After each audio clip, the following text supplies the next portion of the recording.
बोल जयकारा बोल मेरे श्री गुरु महाराज की जय। बोल श्री परमहंस दयाल जी महाराज की जय।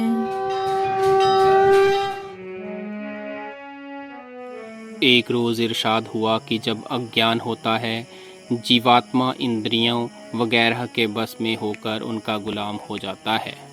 जैसे जाहिल राजा अपने कारकुनों यानी कर्मचारी के बस में होते हैं कि जितना पानी पिलावें उतना पिएं। लेकिन जब ज्ञान होता है तब जीवात्मा इन सबको अपने कब्जे में कर लेता है और सबको अपनी मर्जी के मुताबिक चलाता है।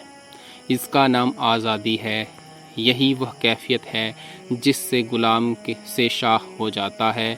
घर छोड़कर मारे मारे फिरने से आज़ादी नहीं हो सकती, मगर यह दर्जा निहायत कोशिश से हासिल होता है। चित्त, बुद्धि, इच्छा, प्राण, मन, अहंकार, जीव की ये 6 हालतें हैं। फ़र्ज़ करो कि किसी चीज़ की बाबत सुना या उसको देखा, उस पर चित्त चला। अक्ल ने उसको पहचान कर अच्छा बुरा मालूम किया। ख्वाहिश ने उसको अपनी तरफ खींचा।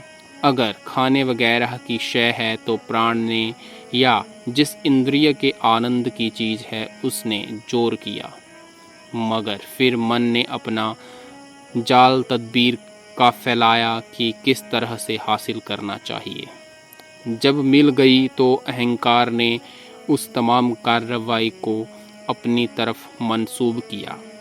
अगर न मिली तो भी यह गुलामी की हालत है। ज्ञान की तरह यह है कि कोई शय देखी, चित्त चला, बुद्धि ने निश्चय किया, प्राण ने जोर दिया, मन ने तदबीर सोची, मगर चूंकि आत्मा ज्ञानी है उसने फौरन उस ख्वाहिश को ही गारत कर दिया। बल्कि यह तो मुमुक्षु की हालत है। ज्ञानी तो मिसले पहाड़ होता है, उसमें तो इच्छा का ही अभाव होता है। एक रोज़ एक साहब ने अर्ज़ किया कि महाराज, जागृत अवस्था की हालत में शब्द अक्सर सुनाई देता रहता है, मगर हालत ख्वाब यानी स्वप्न अवस्था में बिल्कुल नहीं सुनाई देता। इससे मालूम होता है कि जो शब्द सुनाई देता है स्थूल मुकाम का है, क्योंकि हालत स्वप्न हालत जागृत की निस्बत लतीफ़ और सूक्ष्म है। इस हालत में दाखिल होने से शब्द गायब हो जाता है।